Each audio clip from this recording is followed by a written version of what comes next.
What can I do for you, sir? I am at your service day and night, sir. I would like to speak about your master, Lord Mortimer. Do please excuse me, sir, but I shall make no comment about my master. Is there anything else that sir would like to know?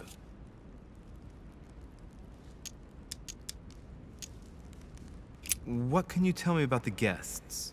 Do excuse me, sir, but I am bound by discretion to say nothing about Lord Mortimer's guests, sir. Perhaps sir would like to know something else?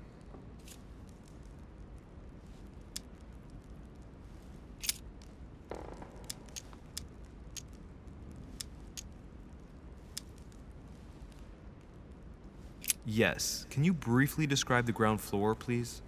Very well, sir. On the ground floor, there are mainly living rooms. Sir finds himself at present in the Grand Hall. From the Grand Hall, Sir can access, on one side, the small salon where the guests like to relax with a good book. From there, Sir can access the conference room, which is closed at present for preparations. That is where Lord Mortimer likes to gather all of his guests for talks. From the other side of the Grand Hall, Sir may access the dining room. That is where Sir's meals will be served. From the dining room, Sir may benefit from an exceptional view overlooking the island. It is also the best way to access the portrait gallery, where a large part of Lord Mortimer's works are exhibited. And in the gallery, Sir will also find access to the garden. But Sir may be reassured the building is accessible on both sides, so that it surrounds the garden in question.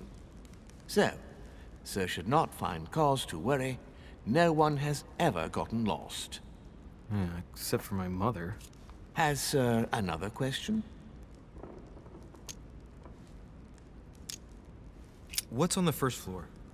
The first floor is reserved for guests, sir. That is where Sir will find his private rooms. The main corridor leads around the building. 3 stairways will enable Sir to return to the ground floor. It is also from there that Sir will be able to reach the second floor. Thank you very much. Anything else, sir? Yes. What can I find on the second floor? That floor is strictly reserved for Lord Mortimer, sir. In the west wing on the second floor are his private chambers. In the east wing are the rooms reserved for Lord Mortimer's personal guests. At the moment, these rooms are reserved for Sir Holmes, sir. But only authorized guests may access that area. Does Sir have any more questions?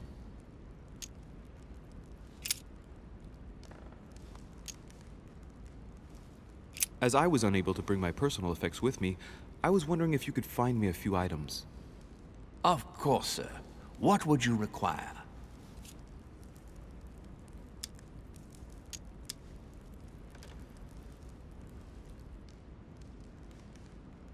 You wouldn't have a little golden elixir I could use, would you?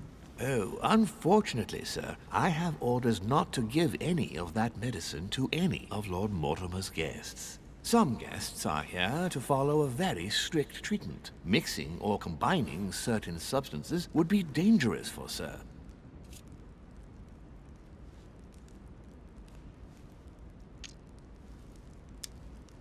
That's fine. I have no intention of swallowing this remedy.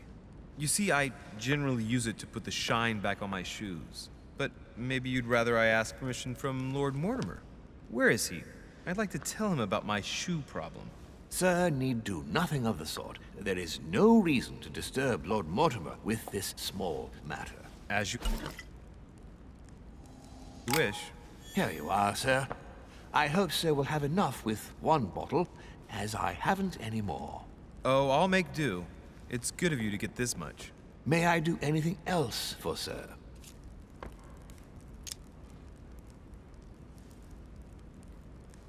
I still haven't quite recovered after that boat crossing. Would you happen to have any devil's thorn by any chance? I am sorry, sir, but the Devil's Thorn may be just a plant, but it is also a powerful psychotropic drug that causes undesirable diuretic effects. I would advise against, sir, taking any.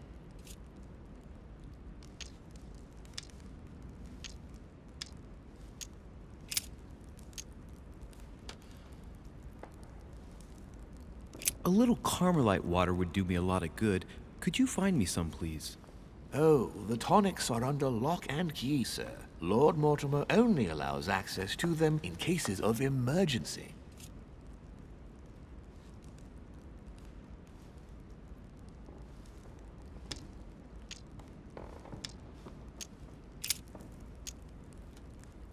My good fellow, would you have any amber available? I would, but unfortunately I don't think I am authorized to give it out, sir. I believe it is a precious stone.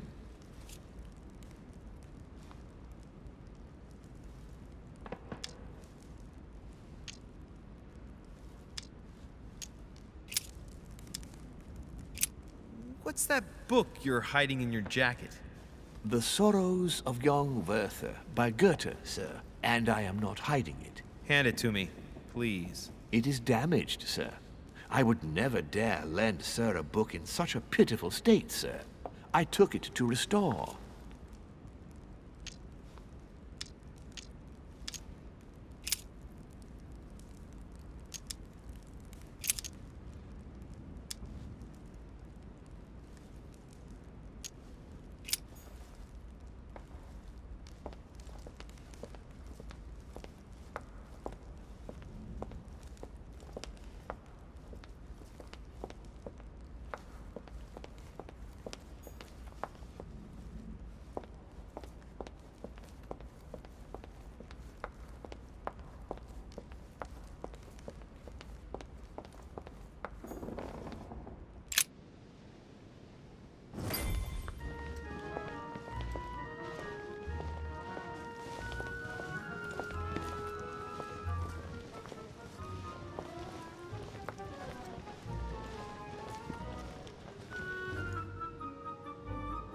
Dear friends, I bid you welcome. I hope the night was not too short. Your Eminence, Duchess, Monsieur de Richet, allow me to introduce our new guests. They arrived during the night. Johann Christoph von Wollner, Minister of Religious Affairs and close aide of Frederick William II, King of Prussia. Napoleon Bonaparte, Lieutenant of the French Revolutionary Army. And Jacques Peroux, French Revolutionary Tribunal Judge. Unfortunately, my friends, Lord Mortimer will not be joining us this morning, but he should be with us later. So, let us begin. What is Mortimer playing at? He tells me to come urgently and he sends no one to meet me? Thank you again for the wine, Your Eminence. It is served every day at the king's table. I am delighted to hear it. Volner and Piaggi seem to be getting along well. My dear Johann, how are you? Glad to make landfall at last. And yourself? Very well. And your husband? He's poorly. The French Revolution gives him terrible headaches. Oh, I understand. I shall feel better too, as soon as the situation is settled. If by chance the French crisis is emulated in Berlin, there will always be a refuge for you in London, my dear. Your offer does you honor, Emily. But London is much closer to Paris than Berlin. Beware. The French are capable of sailing up the Thames straight to the Houses of Parliament. Oh, my friend, I am shaking in my clogs.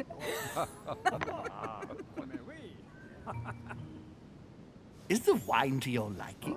Very much so, Sir Gregory. Such complexity. Typically French. A Sauterne, isn't it? Absolutely. If I'm not mistaken, this is not Lord Mortimer's favorite wine. It is yours. In his absence, I have taken the liberty of making a slight deviation from the rule, but I count on your discretion. Don't worry, I appreciate the same grape varieties as you. I remember the last time we tasted that nectar here at this table. The finest minds of the century were present. And the last time we drank it, the orphanage in Bloomsbury was still in ruins. Would you repeat that? Oh, well, I put some small effort into the works. The orphanage reopened just before Christmas. The bedrooms, washrooms, and the classrooms had all been refurbished. I don't know what to say. You have given the girls a wonderful Christmas gift. Thank you. I made a promise. Now it is done.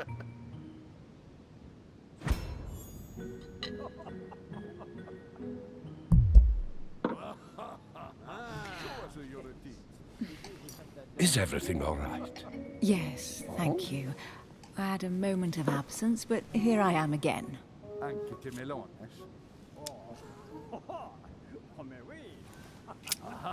What do you think of Volner? If you had helped me last night, I might have been willing to answer you. But that was not the case. Monsieur de Richet? It would seem we have common interests. Could we speak in private, please? That's right. Sierra can do wonders.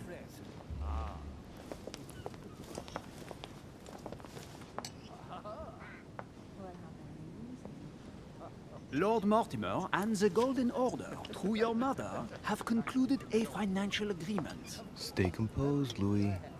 I'm listening. An agreement for cannons. Lord Mortimer assured me that you are to take over the project on behalf of your mother. You must know that I am deeply sorry about their disappearance, but I must validate the deal urgently if I want to be able to organize things properly. I haven't seen Lord Mortimer yet. I'm afraid I'll be unable to answer your questions. He assured me that you could replace your mother during her absence. I appreciate his confidence, but still, this is a bit hasty. But please continue. Of course, but I need to know if I can count you among my allies. Well, of course. And for that, I have a little question for you. The agreement stipulates an aid of 50,000 louis d'or for 200 cannon.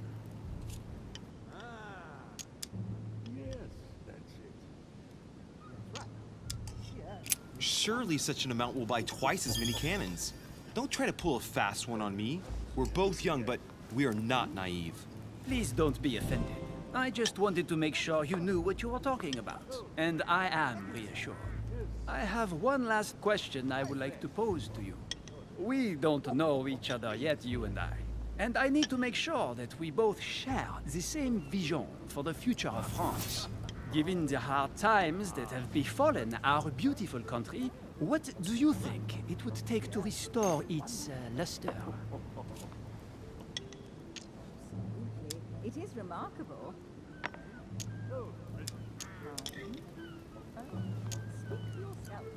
The revolution was a good thing, but it gave birth to a monster.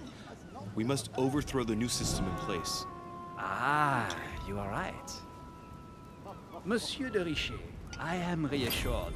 I am very happy to have met you. Lord Mortimer was right to put his trust in you. I hope to work with you in the very near future. I would like to thank you for your support by offering you this humble little gift. Reflections on the Revolution in France. Monsieur Bonaparte, I thank you for this gesture, and please know that I, too, am delighted to have met you. My friends, I would like to say a few words, please. I would like to thank Lord Mortimer, and you, Sir Holm, for bringing us all together here. Those of us for whom it is not the first time here, like me, are all trembling in sweet anticipation of the arrival of our host. For the rest, I would like to reassure you that Lord Mortimer always has a few surprising projects to propose. But I can assure you that each and every one of us has always benefited from them. The last time I came to this place, Lord Mortimer offered to help me in my electoral campaign for the presidency of the United States. And it is imminently clear that his support was an invaluable aid to us. We are here among like-minded people. So let us put aside the conflicts in which some of our nations find themselves at present. So I raise my glass in honor of you all, my new and old friends. I trust you shall not be disappointed, Mr. Washington. Right, we shall meet again tomorrow. All the guests will be present, as well as Lord Mortimer, I hope. Until then, I trust you will find plenty to keep you amused.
Alright, let's recap.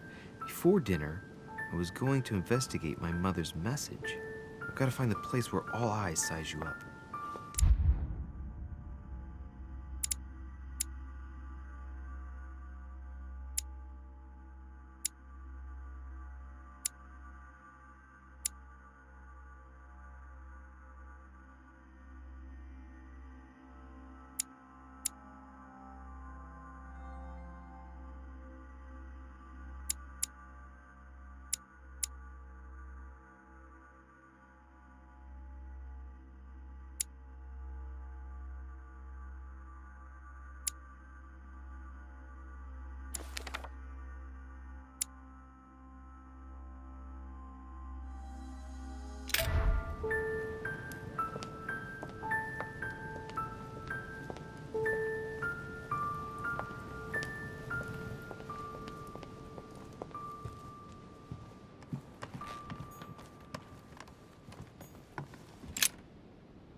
Where all eyes size you up.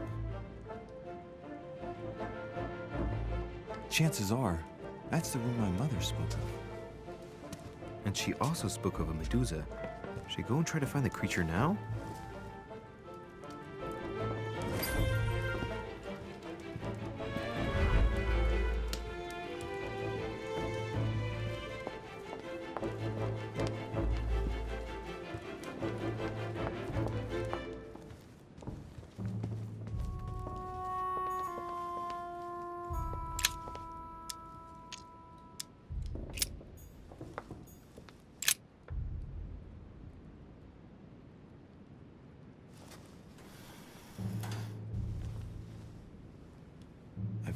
find out what Mother was trying to do with her.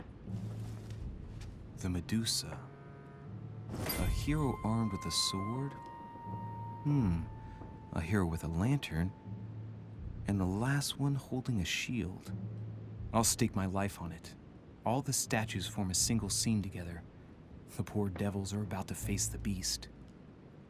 Let's give them a helping hand.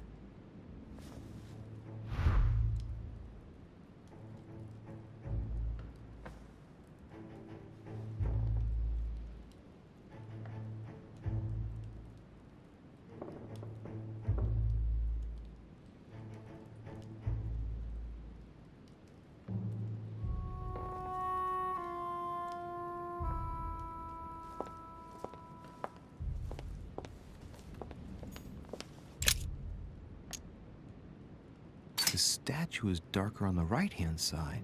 It must be often placed towards the fire, which would explain the difference in color. In that case, it would be facing the Medusa. Perfect for the coup de grace.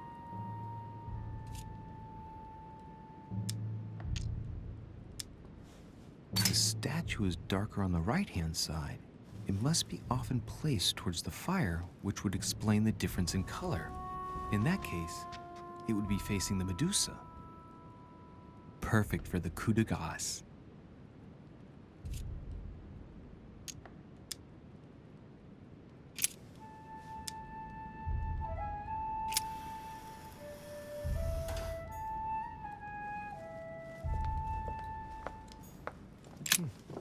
A painting with no name.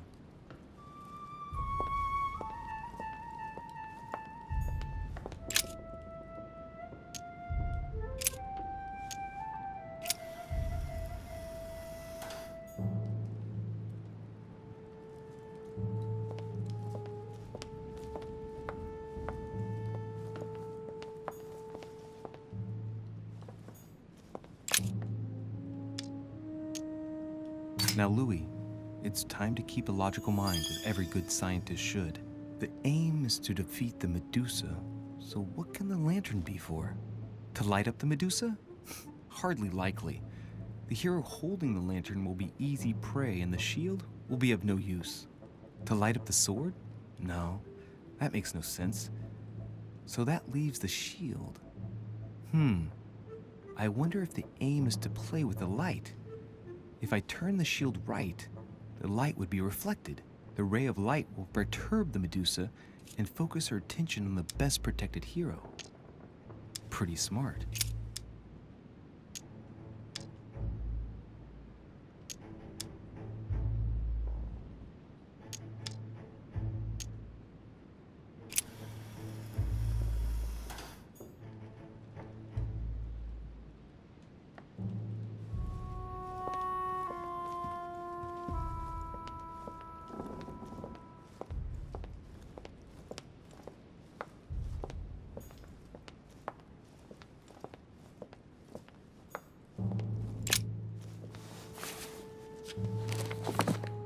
The Origin of Myths, a reinterpretation of legendary creatures. Just what I need. The text is in French on the left-hand page and in Latin on the right hand. Let's find the chapter on the Medusa. Hang on. This version is significantly different from the regular one. It recounts how men have always belittled women in society. Harpies, mermaids, the chimera, the hydra, the gorgons. The section on the Medusa. While some of the heroes divert attention from the gorgon, the hero with the sword brandishes his weapon at the Medusa.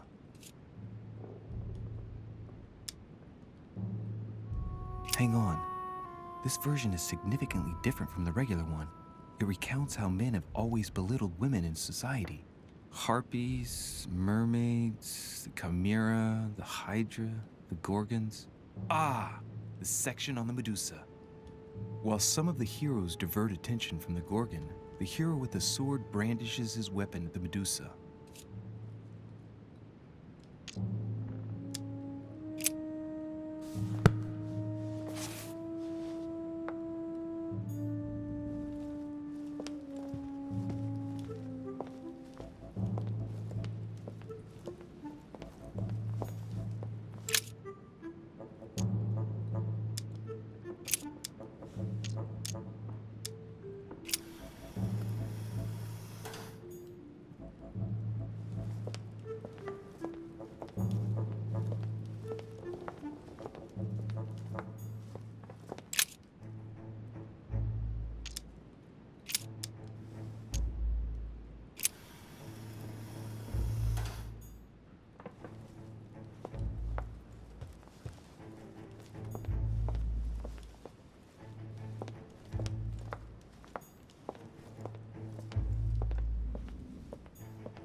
Celia. That name means nothing to me.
It looks right, but nothing's happening. Maybe, in this position, the hero with the shield is just dazzling his colleague.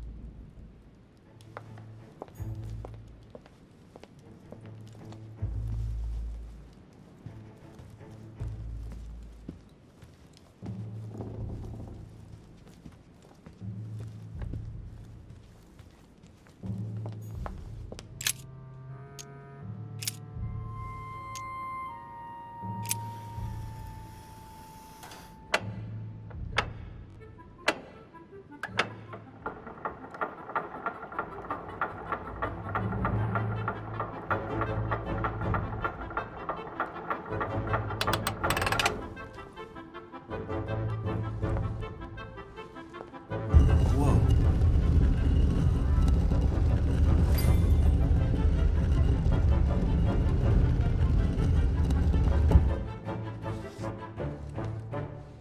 Rah! For Pete's sake, Emily!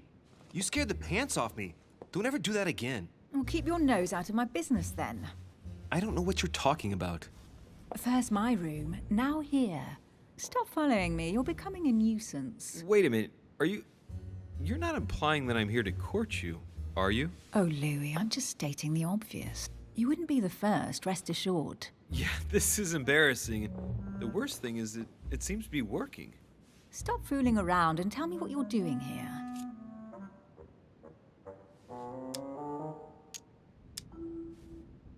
I've discovered a hidden message from my mother. She explains how to find the secret room. Something must have attracted her here, so I've come to check it out. And you? What brings you here? My, you're curious. Let me guess. Go on then, impress me.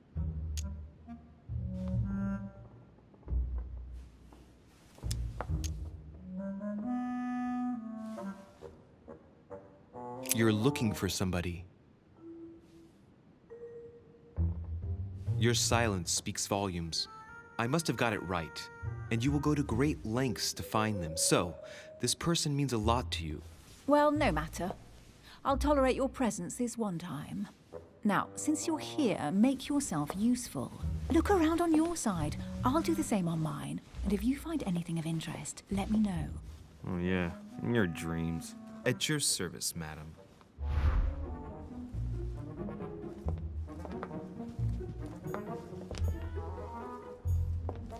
A golden fleece. It's freezing. Hurry up.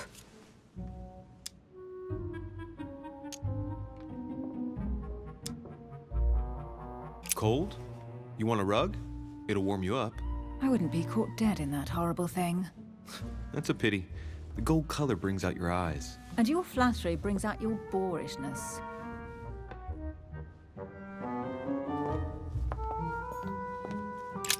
An unofficial gospel? You'd be more likely to find this kind of book at the Vatican. Nothing special. The library at Buckingham has 3.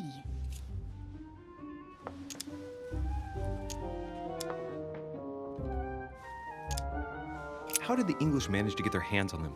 When someone wants to attract the attention of the world's leading power, somehow the gifts just pour in. You wouldn't have gone to the Vatican recently, would you? Are you calling me a thief? Certainly not. Never entered my mind.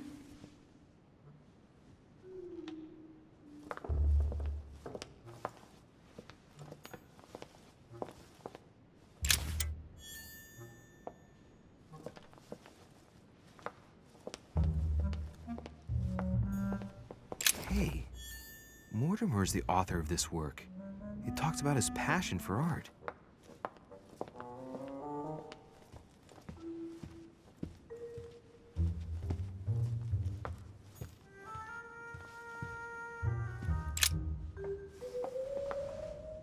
You should see this sword, Emily. It's magnificent. I'm busy. Describe it to me.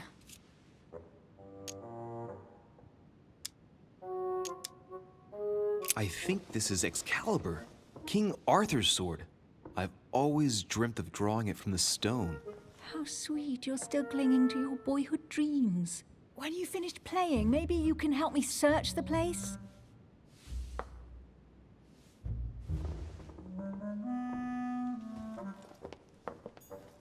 A fragment of amber. Here's something interesting. A manor in Maine, hundreds of acres of land in Catalonia, properties in Shanghai. Incredible. Some of these deeds are over 600 years old, and all signed by the hand of Mortimer. I wonder if that's what inspired my mother's attention. How come all these documents have Mortimer's signature on them? Do you think all these properties really belong to him?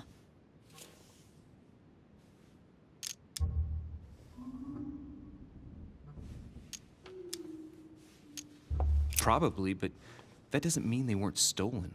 But Mortimer's signature, it looks genuine. Maybe he erased the original ones and signed his name instead. These documents are intriguing, but do you really think that's what attracted your mother's attention here? I don't know. She was obsessed with Mortimer, and I must confess, these property deeds are troubling. If that's the case, why would she have left them? Once again, I don't know. We'll have to ask her when we find her. And what's your take?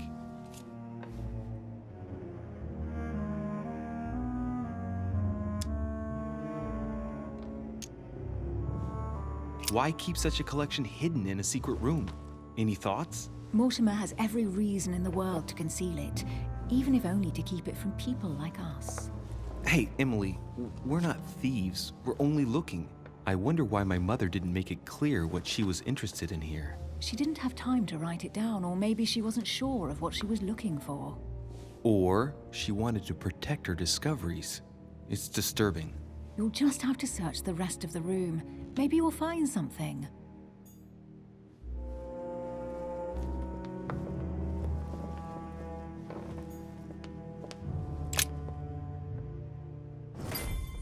What is that you found? A cameo pendant. What's going on? Nothing. For crying out loud, Emily, you lunged for that jewel like your life depended on it. Tell me what this is about. No. I can't trust a man who sneaks into my room in the middle of the night. Are you really gonna use that against me every time we meet? It's difficult to pretend nothing happened. We just met, Louis. I like you, but I can't just suddenly open myself up like a book to you. Listen, Emily. It seems pretty obvious to me that you haven't come here for the sole purpose of sampling Mortimer's cellar. Stop all the clever evasions and just trust me. And why the hell should I place my trust in you, Louis? You trusted me last night. My being in your room was a bit odd, I'll give you that. And you might have taken me for a thief, or worse. But I managed to explain myself, right? Look at us. I wonder what Mortimer would think if he found us here. Let's trust each other, Emily. We are partners in crime now. That I grant you. I'll admit you are fairly reliable. That's it? I was expecting more. Well, I'm prepared to trust you when it comes to choosing a French cheese, but I've nothing to gain by confiding in you any further than that. Nothing to gain? Damn it, Emily! I'm only trying to help you. Stop needing to gain something all the time. Because you think I need help? Just like everyone. You have your strengths and your weaknesses. And there's no use pretending otherwise. Ha! And I bet you found out where I'm weak, haven't you?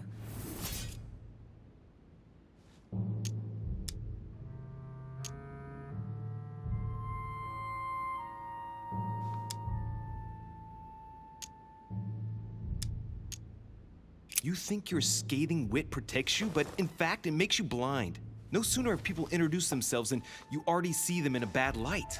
You play the part of a strong woman, and yes, you are a strong woman, of course. But what I see is a sensitive young lady who lacks self-confidence. Stop adopting a defensive posture, and you'll see just how quickly new doors will open. There is some truth to what you say. I might have some weaknesses, but I don't need your help to overcome them. And I'm simply not contemplating collaborating with anyone at this time. Do you understand?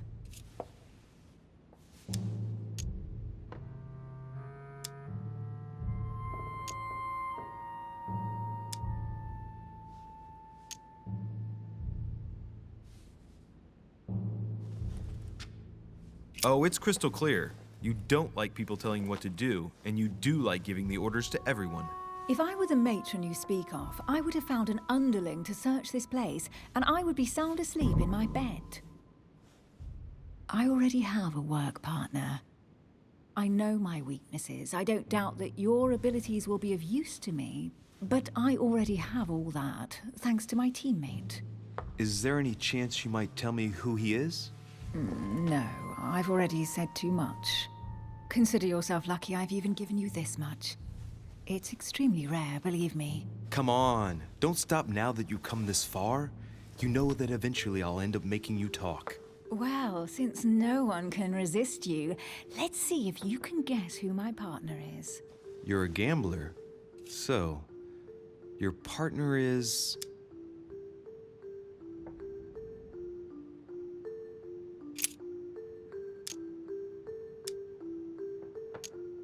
Chances are, you're working with a member of the Order. The only members of the Order other than ourselves are your mother and Mr. Washington. The former has sadly gone missing. As for the latter, I knew nothing of his arrival. Incidentally, you must have noticed how inefficiently our Order communicates internationally.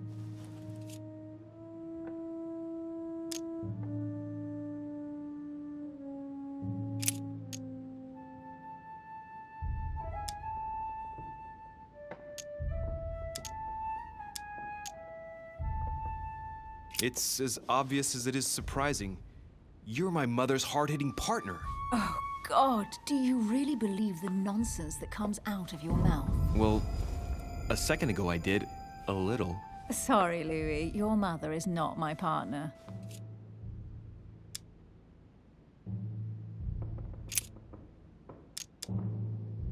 Your father. The force of youth combined with the wisdom of ancestors. I never knew my father. And it'll be better for him if I never do find him. Sorry. I thought you'd figured out I was an orphan. No. Please forgive me. I didn't know. Right, time is short. You haven't convinced me. I prefer to remain discreet. Don't take it the wrong way. All I can tell you is I'm looking for my sister. And if I reacted so strongly at the sight of the cameo pendant, it's because I thought it belonged to her. But it doesn't. I understand. I won't insist. It's time to leave.